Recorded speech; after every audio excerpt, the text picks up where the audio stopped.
GLOBIS.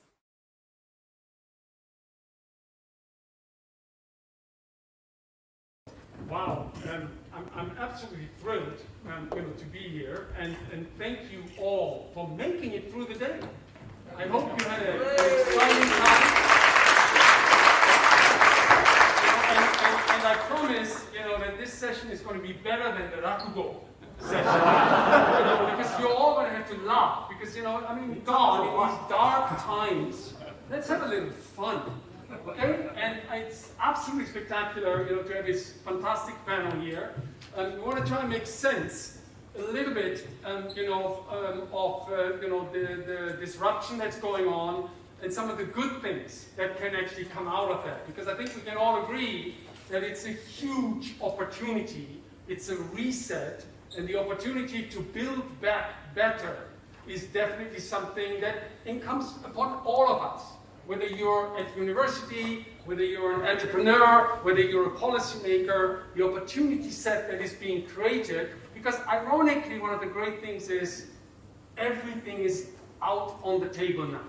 Remember, there were some issues that you could not discuss that were kind of taboo. Now with COVID, I think everybody agrees, right, that even the Japanese hanko is up for grabs to possible change. So before long, they'll even make away with the fax machine, but we'll get there. I want to start out, right, Robin, with you. In terms of the COVID disruption, right, what are the 2 or 3 things that concern you the most and where you see the biggest opportunity and the biggest concern? Well, thank you very much, Jesper. It's a pleasure to be with you, with Rui, with Hiro. You feel very fantastic to be able to be part of your 10th conference, though I'm very disappointed not to be able to be there with you in person. But hey, this is a new world, and I can see on my gallery lots of other people joining this event like I am from all sorts of parts of the world. Let me cut to the chase. What are my 2 or 3 biggest worries, the 2 or 3 biggest opportunities? I suppose my big worry, sitting from Chatham House in London, we were founded in 1920, exactly 100 years ago, and we were founded in the wake of the First World War, but at the very time when the Spanish flu was taking place, and before we had the Great Depression and protectionism and all the things that flowed from that. So maybe it's instinctively natural for me to worry that we may have some rhyming, if not repeating, of what took place at that time. Here we have COVID-19 hitting us, hitting the world, at a time when we were just recovering, some of us, from the global financial crisis of 2008 to 12, roughly. And the world is still hugely vulnerable to those elements of insecurity economically within nations, between them, where we're not yet robust enough, in my opinion, to really be ready to manage a crisis of this sort. And we've seen this in particular in the lack of international cooperation to manage this crisis. Now we can circle this around a little bit, the United States in particular, which is going through its own reassessment of its role in the world. So the US has not provided the kind of leadership that it did in the 1940s and 50s. But remember, the US didn't lead either in the 1920s. It pulled out of the League of Nations that was created at the end of the First World War, and then in the end was not a constructive player. It drove protectionism as its solution to the great insecurities that followed that period of disruption. So I suppose my kind of top worry here is that we have some rhyme of the past, that governments do not collaborate at this moment of huge upheaval and insecurity, that we end up then with some return to protectionism, which then means it's a winner-take-all or a lose-lose environment that would be very risky. My second, I suppose, related worry to this is that COVID-19 is going to deepen inequalities, both within countries and between them. I'm based in London. We look at Europe. You've got some countries that are spending literally as government stimuluses, not as tax raising, not as borrowing, but stimuluses, anywhere around 15% to 20% of GDP. Even in Europe, we've got others, and that includes Germany and some others, You look at some of the others, they're spending maybe 3 or 4% of GDP on stimulus. What that means is that the richest countries in Europe will come out of this crisis stronger, maybe richer. And some of the weakest countries in Europe will probably come out of this crisis weaker and poorer. So you actually have an acceleration or a widening of the gap that we went into the crisis with. And this could happen globally, where those countries in Africa and other parts of the world that were hoping to grow on the back of the globalization that benefited so many of us are now going to find themselves cut out. And so whether it's in Africa, whether it's parts of Latin America, we could again see an acceleration or a widening of the divides that existed pre-COVID. So as you can imagine, these would be some of my biggest concerns. Now, I don't want to just, I'll finish just by here, I don't want to just be negative. You said what are the opportunities here as well. I do feel that the acceleration of technological uptake is incredible.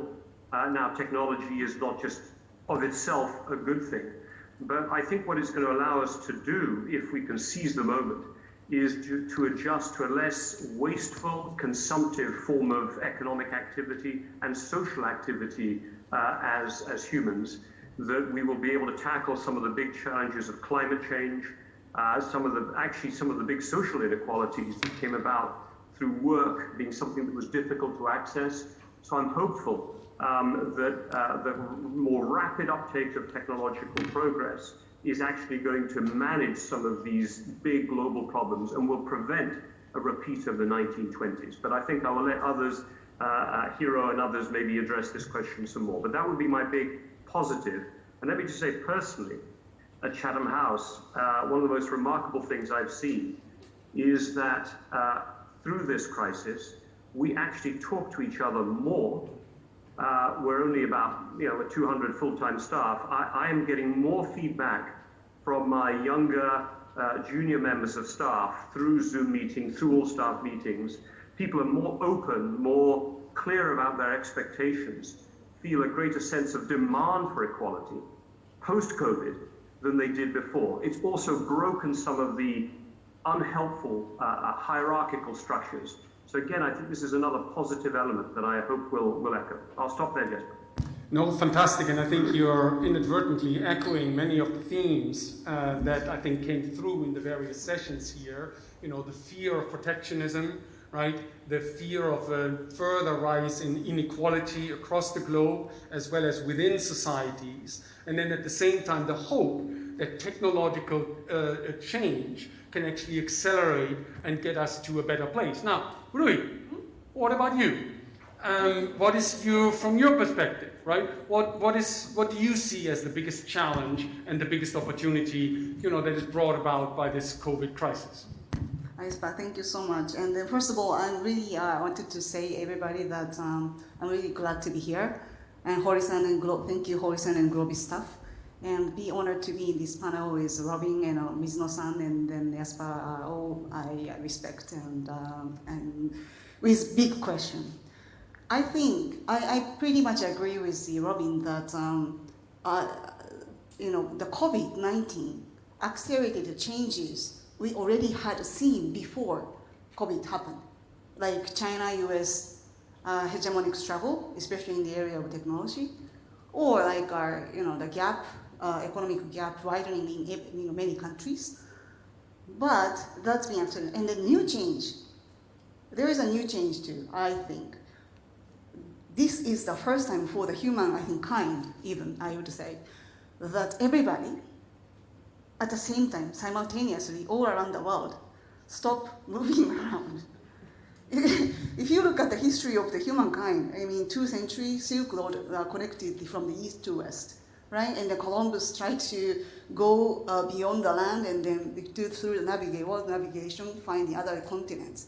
So and the globalization, if you have 2-3 days, maybe the Japanese people are 4 days off, you think about going to maybe visit other countries like Hong Kong, or maybe if you have 5 days to Italy, right? But I think this has been changed. The psyche has changed a lot. And then what I want to say is, I think what's COVID forced in our the experience, everybody, almost every country, maybe it's a limited time because now in Japan, for example, the government is encouraging go-to. We are now moving around.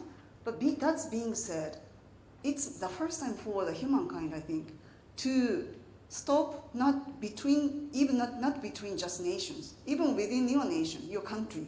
You try not to move around and do things like work or your management without moving too much. So online meeting, like a remote work, and so this is, I think, a new experience for the humankind, and I do think that will affect many ways in technology or like a lifestyle. And to the challenge, I think there are many, but I will focus on maybe the security and then also the international politics from the Japanese perspective. I think China question, we should be, I think, straightforward. China question in many ways, supply chain, we should maybe develop a more safe and reliable supply chain for your country. That's question now is a big question for every country. Like for Japan, Chinese, I think the US-China hegemonic struggle is becoming much more, I think, harder. And then Japan being very close, geographically close to China. We are in a very different location from the US. US is, you have the Pacific in between. So how to make Chinese behavior more safe, less aggressive? What should the world do? That's, I think, big question for Japan. And then COVID revealed Japanese vulnerability. There are many, but I think one thing is digitalization. That's the Prime Minister Suga is tackling so hard in direct manner. And I think today that Minister Kono came and talk about the deregulation and lots of reform in that area. And for the vulnerability, other thing is, for example, Japan doesn't have the specific legislation to limit transfer or investment from the perspective of security needs. These things, I think Japan has to tackle more directly, or land transaction. If it is from the security perspective, it's not appropriate. There should be a certain tool for Japanese governments to limit. I think these vulnerability we have to tackle. That's what I think. I mean, it's very interesting, right? Because in many of these discussions, and also I think it came through today in the various sessions, right? We've got a couple of unifying forces, right? One of them is technology, right? We've got to use technology smarter, better. We've got to educate the people to use the technology smarter and better. But then the other one is almost like a unifying factor is that yes, whether it's Mr. Trump or whether it's Mr. Biden, no matter what, post-COVID or with COVID, right? The strategic competition with the People's Republic of China, right, is going to continue to stay with us very much. Now, from that perspective, Mizuno-san, right, I'm going to ask you, and with Mizuno-san it's very difficult because Mizuno-san is my favorite Japanese Renaissance man. He actually knows a lot about a lot of things, right, and has been involved in a lot of things. But today, a little bit of a role play, right?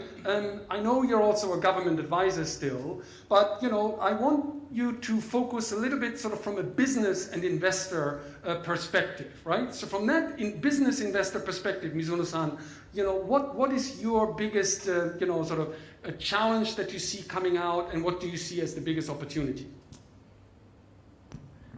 Thank you. First of all, I've been participating G1 Global from their first event, and every year I was looking forward to see the growth in the audience, but this time we have fewer people in the room, but we have more people joining from outside. So this is probably another way to actually continue growth, to reach wider audience. So I'm glad to be here once again. And also my honor to join this panel with the distinguished panelists. And I always enjoy the Jesper's moderating panel, although I'm really struggling to keep a social distance from him. So, well, I think what this COVID-19, brought to business leaders is, they came up with challenges, but usually in the business and investment, challenge and the opportunity as a flip side of coin. So though more challenges we face, we have more opportunities. But the challenges and the risks, I always say, most of people face the same challenge or risks, but the opportunities comes to the different people in a different way. So, and also opportunity is always can be an opportunity because people have a different opinion on that, right? Because everybody believe in the same thing, it's no longer opportunities, right? So I think the opportunity, people has a different opinion, and the people who concur with some of the idea which will solve the problem will become a winner. So I was watching the breakout session in the afternoon through Zoom, and I remember, I think, Alan, you made a comment about the we are now observing a decoupling of, the stock market and the fundamental economy or real economy. And that is true from one perspective. And also, I don't think it's wrong to say, a lot of the money being printed by the central banks is now creating sort of like a stock bubble. But actually, I want to present to you the different perspective, which is, if you look at the index, you feel like a stock market is all booming. But in reality, in many industries, there was a big change in the ranking, or like by the market cap, market caps. And then, I'm very fortunate to be on the board of Tesla's watching how we are getting a lot of the investors' attentions. But putting aside that what's the right price for Tesla and etc. But the one of the things I always I came to realize is there are basically two major drivers of stock market at the moment. The one is digital transformation, which is obvious. So the company who brought up with the digital transformation platform, they are getting a lot of investors' attention. But the second one is also important, which is the sustainability transformation. If you see that the companies who are contributing to make the society or the environment more sustainable, also getting investors' attention. And probably the reason why Tesla stock has been one of the biggest the best performer in the stock market is they actually capture those two tailwinds. And then, but in Japan and in many countries, and even listening to today's discussion, everybody's aware that the digital transformation is inevitable. And some people see that as a challenge, the other people see that as an enabler. But whichever the way, whichever the side you sit on, everybody acknowledges that digital transformation is a key. But I always think the momentum without the purpose is going to be just end up as a fad. And the digital transformation is now becoming the kind of a trend. But what's the purpose of the digital transformation? That's something we really miss discussing. And which I think is that to make the society or environment more sustainable and more inclusive. And I think it's probably clearer to people that the digital transformation or digitalization is make the discussion more inclusive. Right? A lot of the conferences we gave up having physically, we ended up having the 10 times more audience actually listening to the discussion. And also it's as the email kind of reduced the sort of time, the scheduling hurdle. Now these kind of things we can attract more people from different part of the world. I mean, it's really there's the kind of like a symbolic to see like Robin's participating. And over the last 6 months, I participated in many international conferences, and almost I feel like living in the European and US time zone. And this is actually my nap time. So today it's a bit harder, but we actually can manage our, the 24 hours more effectively. So it's the enabler, but the enabler we need to discuss what we are trying to enable. It's not only about to bring up the inclusive society, but also we should use it to achieve more sustainable society too. So one of the things I wanted to bring up is like we probably spend too little time discussing things like climate change, and that's a really a big driver. And you believe or not, I believe in that this is probably one of the biggest risks humanity is facing. And again, I always have if I put the investor hats, the risk comes with opportunities. So if you believe that climate change is the bigger risk we are facing, it's the biggest opportunity for us too. And so I think that's one of the driver, which actually the now kind of like the pushing the stock market into the direction we are observing. And I think it's probably a good idea for us to discuss that a little bit more. No, and I think that's a key issue, right? Because obviously we've got this COVID crisis, and everybody's going, my God, right? So fine, but that's a shock. But there's some underlying currents that are actually much more powerful, right? It's like Donald Trump. Donald Trump dominates the news flow because of these I'm not a Republican, goddamn tweets, right? He dominates the news flow, and you think, oh my God, oh my God, oh my God. Well, when you look at the reality, actually it's much calmer what's actually going on. And maybe, Mizuno-san, you mentioned, your role at Tesla cars, right? Mr. Trump goes on about like, ooh, climate, I don't care, we're pulling out of everything. What's the reality in the car business? Well, the car businesses are, I personally and genuinely believe in that we are going through the electrification process of this industry. And it's, a lot of people probably agree the car industry is going into the case or Mars type of the business model. And the case is like a connected, autonomous, what is this? Shared, yes.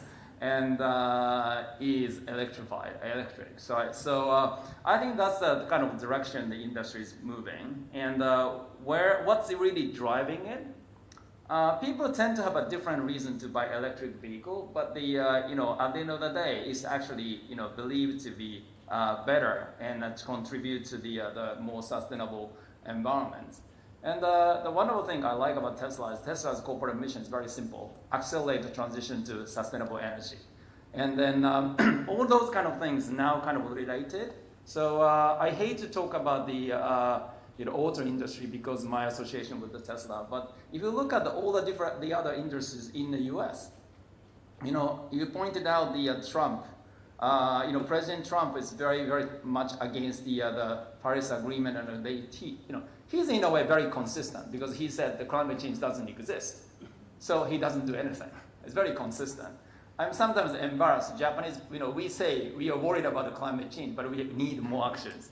Right? So it's a little more inconsistent here. But my point is the U.S. is really dynamic in every aspect of what they do. So even in a climate change, like the Trump says climate change doesn't exist. But if you look at on the day of his decision to withdraw from Paris Agreement, more than 200 mayor and governors got together and say, we declare we are still in the Paris Agreement. And then the corporates making their own decision. You probably recently heard that the Apple made a commitment, they are going to make the supply chain carbon free. It's not about the Apple product, supply chain. So every single supplier of the Apple now have to declare they are making their part carbon neutral, right? So we just need to see the U.S. is really dynamic, and Europe corporate and policy makers probably moving at pretty much the same pace. So I forgot which was the original question, but You're doing very well. Are you enjoying? Okay, so yeah, I mean, so the auto industry in every industry, I think this is going to be one of the biggest, the business model determinator, how they react to this as, sustainability, the challenge. The point that Mizuno-san is making is absolutely key. Is that business leaders, right, investors, as well as citizens organizations are alive and well and do the right thing, are trying to do the right thing. So Mr. Trump says something and he dominates the headlines, right? But when you actually look at what's going on, industry, certainly in the United States, is already moving, right? Much faster actually than the original, demands by the Paris Agreement there. And that's, I think, something that we can take away, right? As a positive thing that is actually happening. Politics is politics and politics, and yes, we would like to have a great leader of the free world, right? But we don't, and even if we don't, business is now sustainable and wise enough, right, to actually move in that direction. Robin, I want to switch to you. Mizuno-san made a very important point because, so DX, right? Okay, DX, right? DX. DX with a purpose. What is it that you're actually trying to do, right? And, Robin, from your perspective, right? How could, digital transformation, how could we actually end up with better government? I think one of the panelists in one of the previous panels talked about competent government. Right? Remember, we used to talk in these sort of black and white terms, right?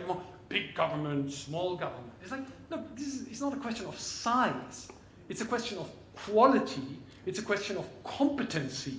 Robin, what do you think? What would you like to see, the one or two, three things happening to move us towards competent and better government? Thank you, Jesper, and great comments by Rui and Hiro there as well, which I'd love to come back to at some point, one or two of them, but I think it's ironic that you're asking me about how to describe competent government sitting here in the UK. And I suppose at least I can say that at the moment, but I think unfortunately we've acquired a bit of a reputation for hubris and incompetence, which is a bad combination. And under any circumstances. But why is that? And I think this gets to your question, Jesper. I think when governments in today's world try to do everything, try to be in charge of everything, the world is too fast, too mobile, too interconnected for them to really be able to provide the answers. The whole push for Brexit in a certain way was a sort of reclaiming of sovereignty. It was almost a desire to reclaim sovereignty into national government. And to the extent that governments try to take back control, in a way they're trying to grasp water. They're trying to grab hold of a flowing river. I mean, there must be better metaphors which are used in Japan, but it strikes me that the world is moving so fast in so many complex ways at the moment. We need more humility from government, and less statements of overconfidence. And that would be a good first step to more competent government. I think competent government will have to be more decentralized. Again, this is a very difficult thing in the UK. We have historically had a very centralized system around London and Westminster. You look at a country like Germany, which is more decentralized and has a more federal system, it's been more effective. But then you can go to the United States, which is federal also, but has struggled hugely with dealing with the COVID crisis, as had Spain. And you then come to a very interesting question, which is less about structures of government, more about trust in government. So, and trust has to be earned. And trust has to be earned through competence, through good delivery over time to a maximum number of people. So I just think this is one of the most fascinating and difficult times to be in government, because being competent isn't just about taking control and demonstrating your competence. Being competent is enabling citizens, businesses, civil society to be better than they could be otherwise, yeah? And that is a really different environment. Let me just say a couple of things quickly, which will tie into other comments about what I think government needs to be doing. I think governments therefore need to put a huge emphasis on education. Investing in education is one of the best ways that governments can enable societies to be better. I think, and education, by the way, needs to be further education, not just at primary or kindergarten, not just university, but enabling citizens to have a lifelong approach to learning so they can really ride this wave of technological opportunity. I think it is critical for governments to ensure that women can play a full role in the marketplace and in business and in society.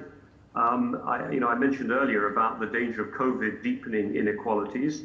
One of the areas where it is already continuing or returning to inequalities is women are not able to participate as effectively as they were starting to in work in this online COVID environment, and in one also where technology and access to technology is so critically important. In many of the poorer parts of the world, women are particularly unable to access technology. So, what's the role of government? Governments need to remove the obstacles, legal, procedural, financial, from women's full participation in economic life, because otherwise everything else, to be honest, is going to be half a glass. And my last point about enabling, because Rui made some very important points about China, I think that governments need to create environments in which they can work together according to the kind of rules that will allow their societies and economies to perform the best. And one way to do this, I'm afraid, is you're going to have to put a price on carbon. In my opinion, sadly, you can get all sorts of companies doing amazing things on the environment, ignoring the slow steps taken by government in terms of their particular decisions. But if there is not a price put on carbon, we as citizens and a majority of businesses will not have the signals to be able to make our adjustments. So again, if governments want to enable that change to a more environmentally sustainable world, they're going to have to take the very tough decision to put a price on carbon and then work out how they negotiate that amongst each other.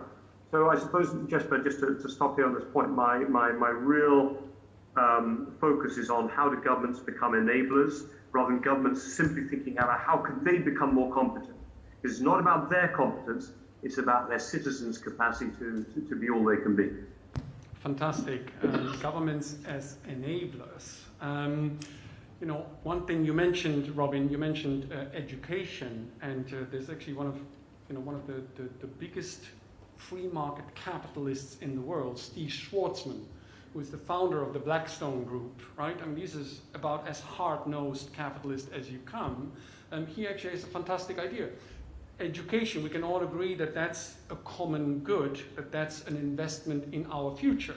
So his proposal is to actually make, if you're a teacher, right, you are freed from income tax, right? That would be a very simple way to actually channel more young people, right, to actually become teachers and educators. Now, Rui, I obviously have to ask you, trust in government. How are you doing? Yeah, I was listening to this discussion and felt a little bit, now the risky time is coming so soon to me. And then wondering how I should respond. And the trust in the government is the key for making the government more competent, because, so Robin is right, because government in the end needs to ask or order people to do something, and if the people doesn't have any trust in the government, even though you issued many policies or create many systems, it cannot be followed. So that's very key. And then how to increase the trust? I think it's a communication.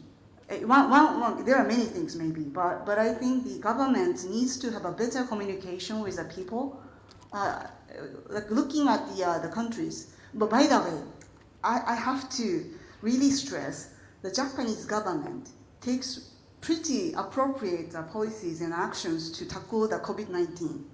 Even though, I know the people criticism and it was late or what's a mask but but we spent 234 trillion yen. It's a huge amount of the budget for the economic sustainability policies, and then also the deter the prevention of the infection and also the tackling the infections. And now that Japan is one of the very, successful country in terms of containing the number of the death rate. And now that the government is pushing the economy coming back, because after half a year of the experience together with COVID, people realize almost like this ratio below 50 years old is statistically zero. I'm talking about statistics, so there are some people, of course, who dies below 50, but above 75 years old, you have to be careful. 1/4 of the infected people die. But if you look at carefully, it's above 80. So we have learned many things. Now that I think the government is trying to cover the economy in a much safer way.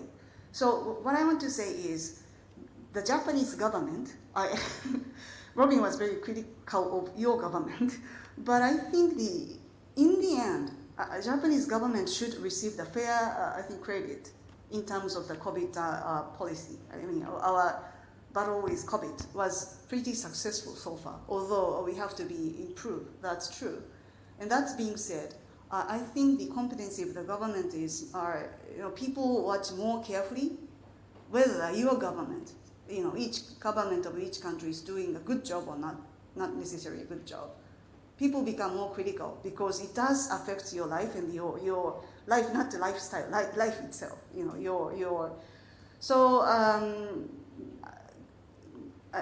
And then to make the government more competent with trust, I do think the communication is the most needed skill for the government. New Zealand or Taiwan and then by the way, many female leaders did a great job. Tsai Ing-wen from Taiwan, or like New Zealand Prime Minister. And No. I'm just sorry. Angela Merkel. And then I think these, the leaders who are considered to do good, many are women. So I do hope for like women's more active role in the society too. And because COVID change will accelerate the digitalization gap among people, whether you're familiar with technology or not, like you have the access to better education or not. Government needs to take more proactive role in reducing the gap of these, people in a different environment. That's, I think, very necessary. So in a way, the government needs to play much larger role than before to make this inevitable gap among people. At the same time, unnecessary legislations or like restrictions, we have to see in a new light, and then maybe leave the market and then also the people's minds to can be able to act more freely. So we have to reconfigure the role of the government. So it's actually very interesting. It's my favorite topic, and I think the communication. You should be much more proud of yourself. Come on, this is the one government that deals with structural issues in a constructive way. Look, it's been basically 70 years, 3 generations since the last Great War. There's no question that the government bureaucracy has become outdated and somewhat ossified. And this is true across the world, right? But the only country that is actually doing something constructive about it right now is, yes, Japan. Because when Mr. Suga says, hey, we're going to have a digital ministry, right? All of a sudden, everybody, even the most proud, I was going to use a different word, proud, ministries, right? All of a sudden they got a fire, right, burning behind them, because if there's one digital ministry, does that mean the Ministry of Finance is going to be analog, right? It's completely outdated. And think, how different is that from Mr. Donald Trump, who's just draining the swamp? Robbie, in your country, what is it now? 4 years into the government, there's still about 1,000 senior technocrat jobs that haven't been filled. This is sabotaging the government, while Japan is actually creating a constructive solution. And I think the world can learn a lot from that. And obviously that's true for Taiwan, like you mentioned, right? So just be a bit more proud of the actual great stuff that Japan is actually doing, because it's actually very constructive. It's not moaning, it's not grandstanding, it's not tweeting about it, but it's actually doing something about it. Now, we've got, just like Germany. We've got about 3 minutes left to getting you guys, which is really the key part here, into the thing. So I want you to be fast and precise, right? If you had 2 minutes, 2 minutes, German 2 minutes, which is 1 minute. If you had 1 minute with Prime Minister Suga, right? What is the one advice or the one thing that you want him to do? And let's start with Robin. Do you want me to start with you? And for you, you can also use Boris Johnson if you want to. and resign is not an appropriate answer. Robin, maybe put you on the spot. Thank you. Well, I was about to say, I was hoping the question might be for Prime Minister Suga, because I don't know where to start with the comments. Do it for Suga. Do it for Suga. To Prime Minister Johnson. And let me just say, by the way, I think economically, our government has done some pretty good steps. They've stepped up with a huge stimulus package and so on. Sadly, the economic response has not been matched by the competence of the COVID response. So just to clarify that particular point. I'm happy to be critical, but I will be precise about my criticism. The reason I want to say something about if I ever had the opportunity to share something with the new Japanese Prime Minister, is simply because it lets me come to a point that Rui was noting earlier about how does Japan deal with China and the rise of China, how difficult it is when it is such a close neighbor, and where the economic interdependencies, certainly for the Japanese economy, are so large. You have to take a realistic approach, not a utopian approach. And I think one area where Japan has demonstrated leadership, and where it could potentially, where Prime Minister Abe in particular push the lead, and where the new Prime Minister could be pushing further, is on the CPTPP, the Comprehensive Progressive Trans-Pacific Partnership. Because it strikes me that to really double down on Japanese leadership of both deepening that partnership and ideally expanding it a little bit, both geographically, but perhaps even globally. You may know that even the UK government has suggested an interest in wanting to try to join CPTPP. But the reason for this is that it is offering an opportunity for lots of governments in the region to get together and try to write rules of the road that suit them as smaller or medium-sized economies. Obviously, Japan is a very large economy, but it is surrounded by many, apart from China, which are smaller, and yet set up a set of rules that are open market, that are have the kind of values of individual human rights embedded in them, that treat digital data as something that is not to be dominated and owned by the state, that will prevent the kind of surveillance authoritarianism from spreading across ASEAN and the Asia-Pacific region. I think that Japan must not let go of this leadership role that it took in CPTPP when America stepped back under Trump. And I think even if we were to have a President Biden, it might not yet be able to step forward. I think that would be one of the most critical steps, I would say, to it, along with my comments about education earlier. But I think that the TPP is a place where Japan can kind of lead from the middle, if I can put it that way, as a partner with its neighbors. So that would be a very powerful message and would change the framework in which China then thinks about its own relationships in its region. Because for China, obviously, bilateralism is perfect, as it is for America. But Robin, I love this. Robin, I love this lead from the middle, which has this character, which is also part of. It's a German thing, as you know. It's a German thing. We don't. No. It's a soccer term. That's really what he's talking about. Excellent. Japan leading multilateral, initiatives.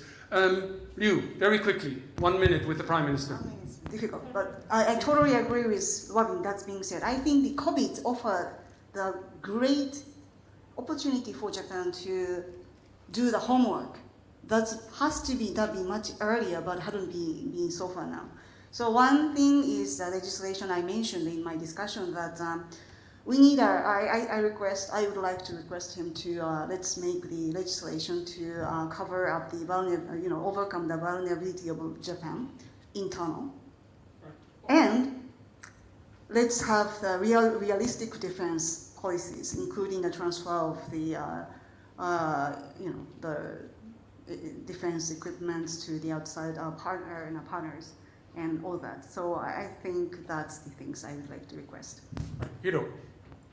Yes, I actually had 30 minutes with him already, so and I don't want to share exactly what I discussed here, but I just want to say something, which is, I know Prime Minister Suga from my previous GPF time, and I have zero doubt he is capable of solving a lot of challenges Japan is facing. But what now he's attacking with the aid from the Minister Kono is basically those are things we wish to be solved many years ago. And he's actually addressing all of these very, very concretely, and he's going to succeed. I have zero doubt about it. And what I want is, solving Japan, meaning bring Japan up to the speed of the global competition, which is one thing. But the other thing is, I really want him to lead the global, sort of the forward-looking vision, like how Japan can contribute to global issues, how Japan can contribute to the global, the sustainable challenges, and etc. So on one hand, he solved the problem, which I'm very confident. And the second is whether he can come up with a forward-looking and a visionary, a global leading, policy. That's something I want you to bring up. Fantastic. So you had 30 minutes. I have 30 seconds. Focus on entrepreneurship, because more than 2/3 of all new job creation comes from the private sector, comes from startup companies, right? And it's fine, we have the crisis, we talk about the support policies, right? But really, in the end, sustainable jobs will only be created by the private sector.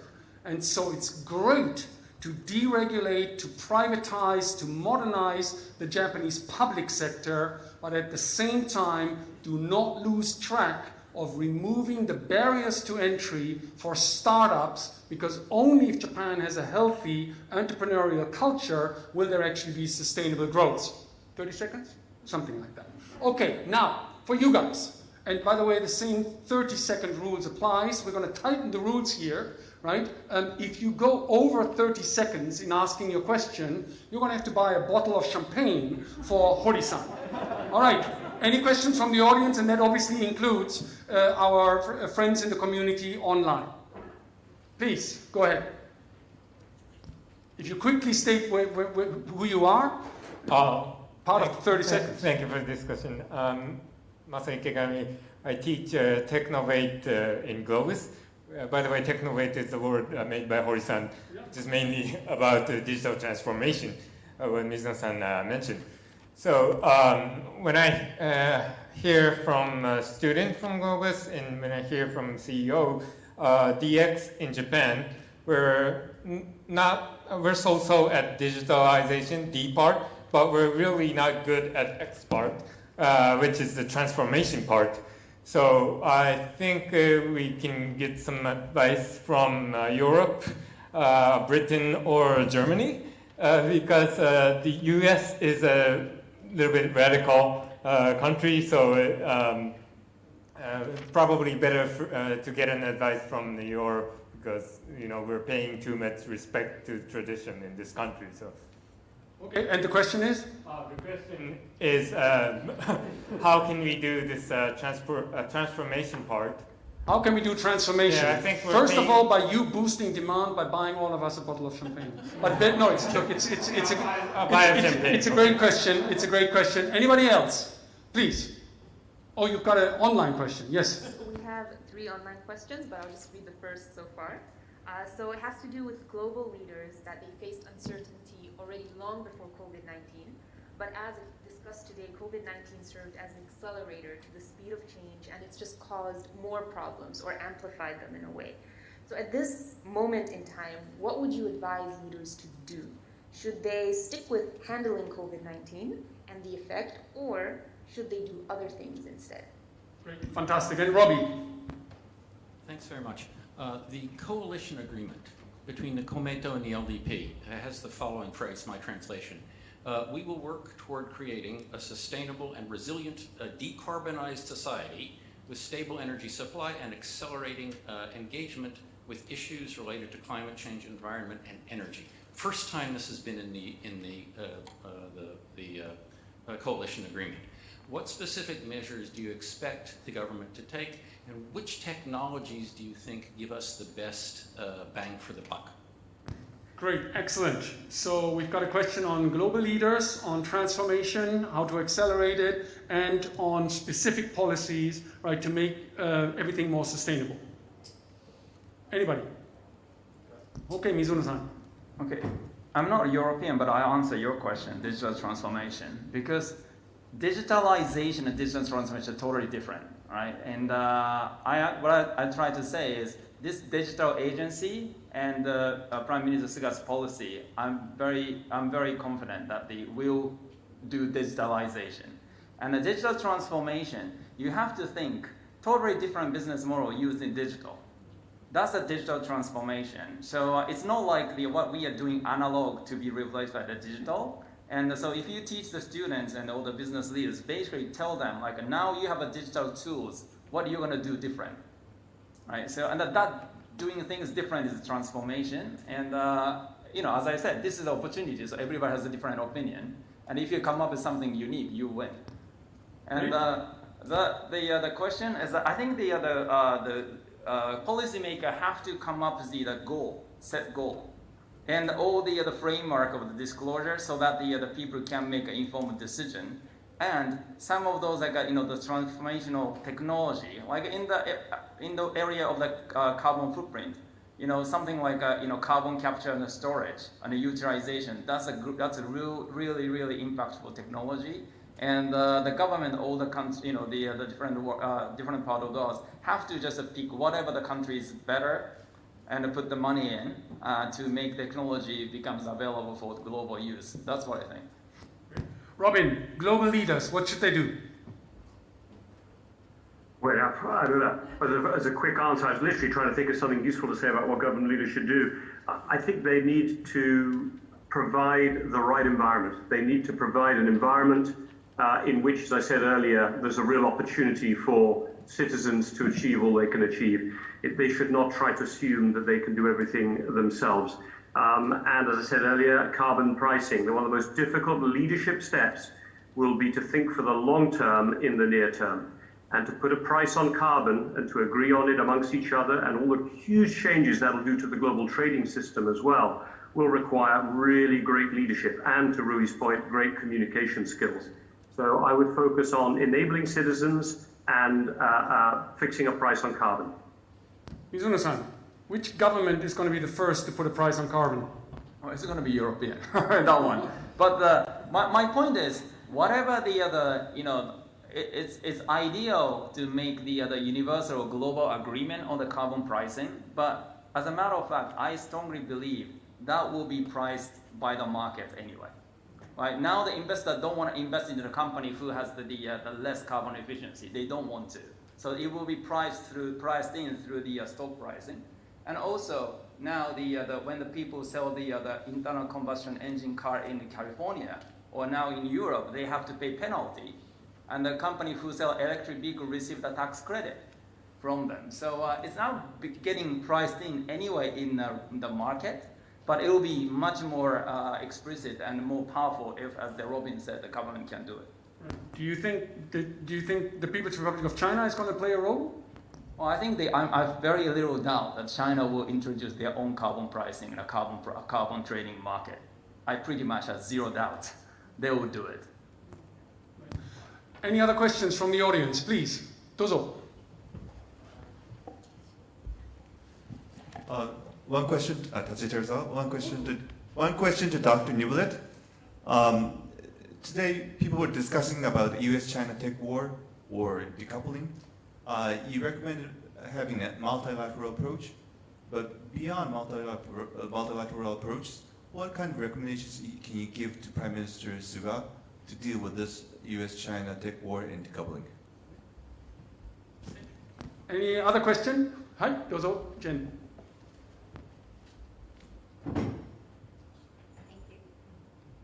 Thank you.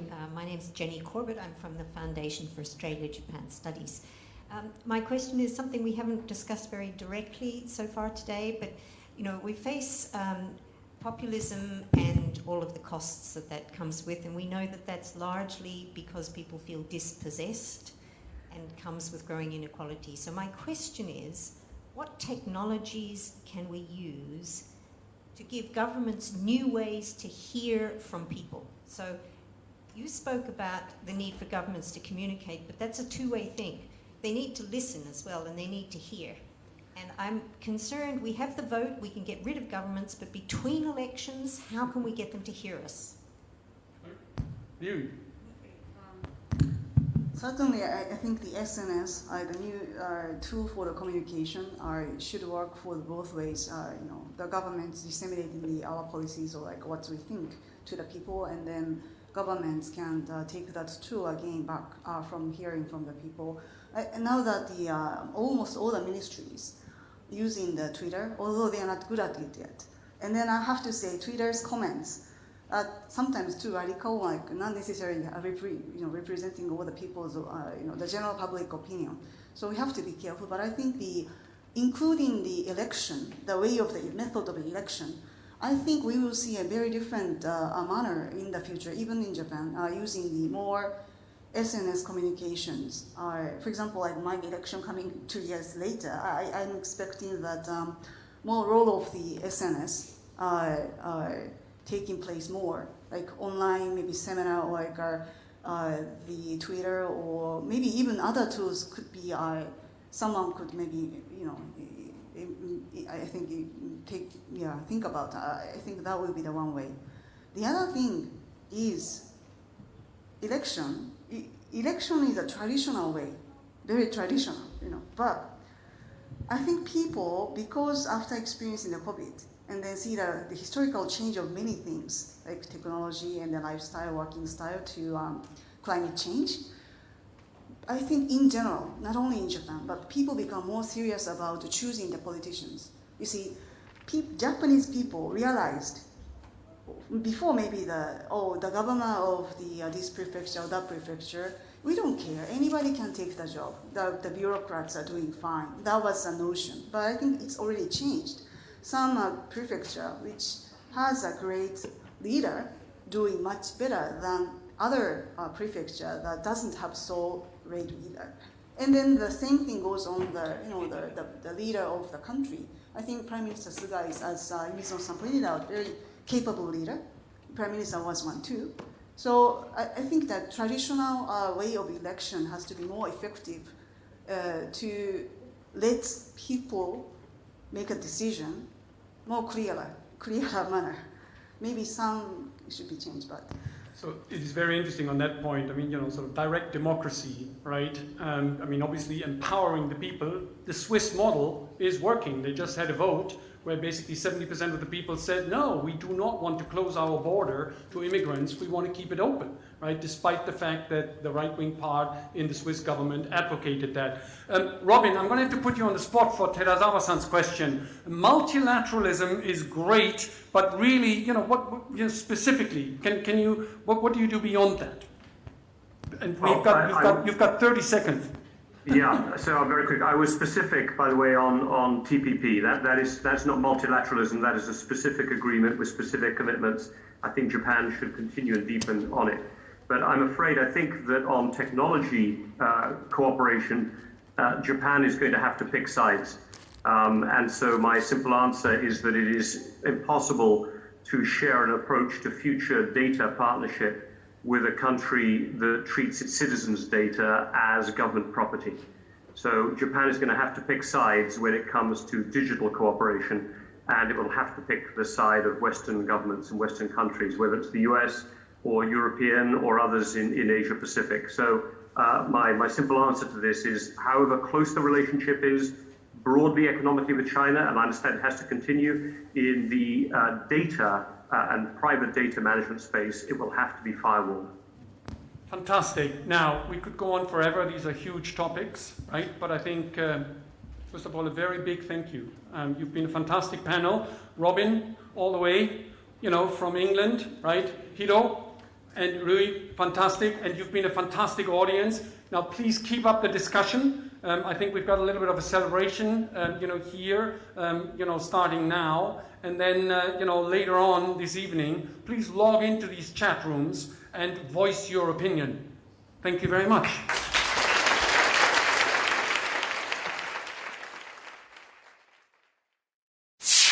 GLOBIS.